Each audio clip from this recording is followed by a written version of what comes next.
नमस्कार, आप देख रहे हैं एसपीएन 9 न्यूज और मैं हूं आपके साथ मनीष कुमार सैनी। कभी नर्म नर्म तो कभी सख्त सख्त, कभी हाथ जोड़ तो कभी साथ छोड़ चल देने की आदत से परेशान भारतीय जनता पार्टी लंबे वक्त से बिहार में अपना खुद का नीतीश कुमार खोजती आई है। और ऐसा लगता है कि अब भारतीय जनता पार्टी की ये तलाश भी पूरी हो गई है, क्योंकि बिहार में ठीक 31 साल बाद वो वक्त आया है जब नीतीश कुमार के इतर एक कुर्मी नेता ने बिहार में कुर्मी चेतना रैली करके अपने इरादे साफ कर दिए हैं।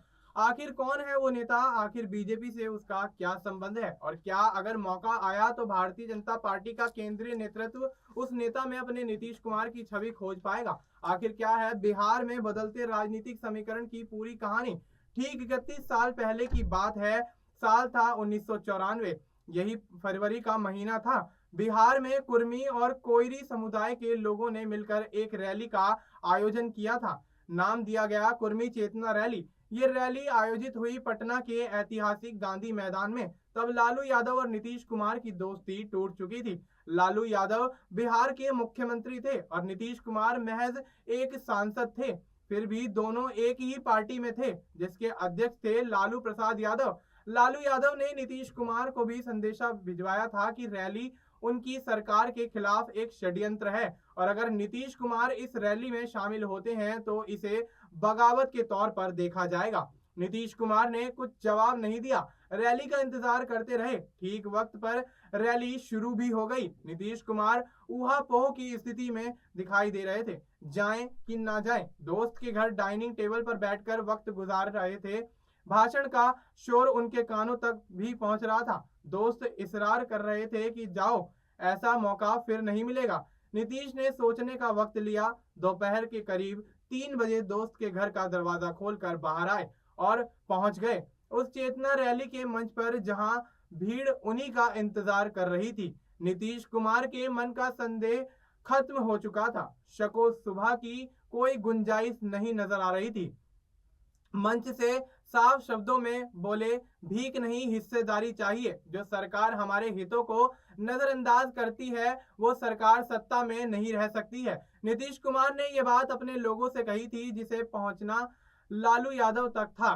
बात पहुंच गई। बात ये भी पहुंची कि नीतीश तुम संघर्ष करो, हम तुम्हारे साथ हैं। और फिर नीतीश कुमार का संघर्ष पूरी तरह से शुरू हुआ, जो समता पार्टी से होते हुए जनता दल यूनाइटेड और फिर बिहार के मुख्यमंत्री तक की कुर्सी पर भी पहुंच गया था।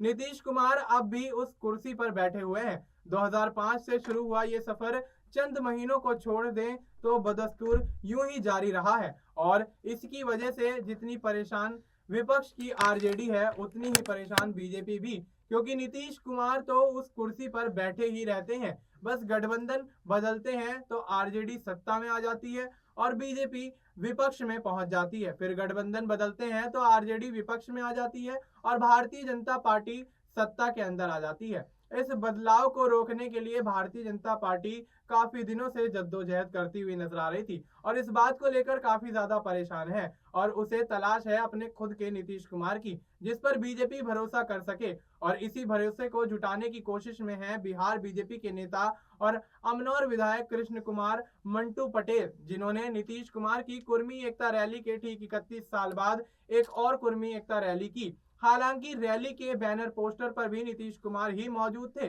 और रैली के आयोजक कृष्ण कुमार मंटू पटेल के भाषण में भी बार बार नीतीश कुमार का ही जिक्र किया जा रहा था। इस बारे में श्री कृष्ण पटेल से सवाल पूछा गया। इंटरव्यू के दौरान सवाल का जवाब देते हुए उन्होंने नीतीश कुमार को ही अपना नेता बताया। लेकिन सवाल है कि कब तक, आखिर नीतीश कुमार ही कब तक कुर्मी समाज के नेता बने रहेंगे? आखिर उनकी सियासी विरासत को कौन आगे बढ़ाएगा? और क्या जो नीतीश कुमार की विरासत को आगे बढ़ाएगा वही मुख्यमंत्री के दावेदार के तौर पर भी देखा जाएगा? ये सवाल उस वक्त तब अहम हो जाता है जब नीतीश कुमार की जाति का ही शख्स उस जाति की रैली निकालता है, लेकिन पार्टी बदली हुई होती है और पार्टी वो होती है जो दुनिया की सबसे बड़ी पार्टी है। लगातार 3 बार केंद्र में सरकार बनाने और उत्तर से लेकर दक्षिण तक का किला फतह करने के बाद भी कभी अपने दम पर बिहार नहीं जीत पाती है।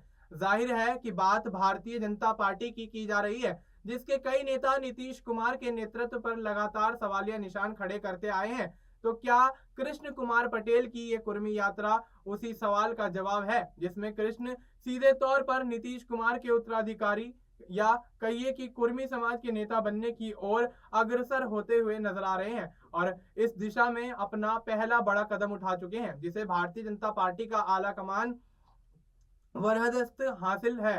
रैली में मौजूद लोग तो इस बात की ओर इशारा कर रहे हैं, लेकिन सवाल तब और बड़ा हो जाता है जब इसी साल के अंत में बिहार के अंदर विधानसभा का चुनाव भी होना हो और इस चुनाव से चंद महीने पहले मुख्यमंत्री नीतीश कुमार के जातिगत समीकरण के गणित में अपनी हिस्सेदारी तलाशती भारतीय जनता पार्टी को एक नया नेता मिलता हुआ दिख रहा है, जिसने प्रत्यक्ष तौर पर तो नहीं लेकिन परोक्ष तौर पर नीतीश कुमार की विरासत पर तो दावा ठोक ही दिया है। क्या भारतीय जनता पार्टी का आलाकमान इस दावेदारी को अपना सियासी खाद पानी देकर और भी ज्यादा सींचेगी, या फिर ये कुर्मी चेतना रैली भी बिहार में होने वाली तमाम दूसरी रैलियों की तरह ही महज एक रैली ही बनकर रह जाएंगी? इस सवाल का जवाब आने वाले वक्त में मिलेगा। अब देखना यही होगा कि क्या भारतीय जनता पार्टी इस कुर्मी चेहरे पर दांव लगाकर नीतीश कुमार का सीएम की रेस में से नाम हटाती है, या फिर कहीं ना कहीं नीतीश कुमार के चेहरे पर जिस तरह से बिहार के अंदर भारतीय जनता पार्टी चुनाव लड़ने का दावा तो कर रही है, क्या नीतीश कुमार को ही मुख्यमंत्री बनाएगी? ये एक बड़ा सवाल बन जाता है। फिलहाल आपको इस मुद्दे पर क्या कुछ लगता है, आप अपनी राय हमें कमेंट करके बता सकते हैं। बाकी देश और दुनिया से जुड़ी तमाम जानकारी के लिए आप देखते रहिए SPN9 न्यूज।